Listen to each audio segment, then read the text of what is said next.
আগের ভিডিওয়ে বলেছিলাম আপনাদের ভাইয়ের জন্য আফা কি পিঠাটা তৈরি করলো এত স্বল্পতার মাঝে, সেটাই আজ আপনাদের সাথে শেয়ার করব। আফা রান্নায় আমি কি সাহায্য করলাম সেটাও একটু শেয়ার করব আপনাদের সাথে। এই পিঠাটা আপনাদের ভাইয়ের খুব পছন্দ, আর আমাদের খুলনা বিভাগের অনেক জেলায় এই পিঠাটা মেহমান আসলে তৈরি করে। এই পিঠার সাথে সব ধরনের মাংস দিয়ে খেতে ভালো লাগে। আমরা গরুর মাংস আর মুরগির মাংস দিয়ে খেয়েছিলাম এবং হাঁসের মাংস দিয়ে খেলেও অনেক মজা লাগে।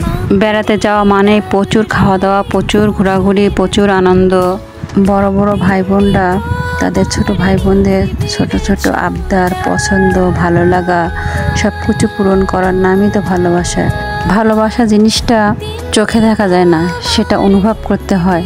আর যারা অনুভব করতে পারে না তারা তো ভালোবাসাটাই বোঝে না। এটাই হচ্ছে ভাই বোনের বন্ডিং। আফা আমাদের জন্য অনেক কিছু রান্না করেছিল, আমরা সবাই খাওয়া দাওয়া করি।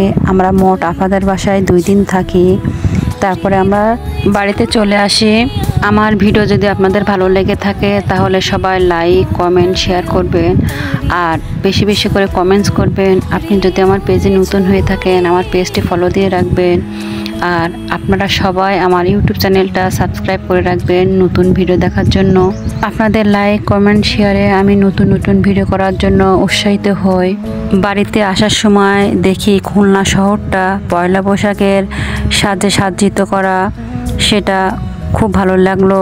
আমার ভালো লেগেছে বলে আপনাদের সাথে একটু শেয়ার করলাম। আপনাদের যদি ভালো লেগে থাকে সবাই লাইক, কমেন্ট, শেয়ার করবেন, আমাকে সাপোর্ট করবেন। সবাই ভালো থাকবেন। আল্লাহ হাফেজ।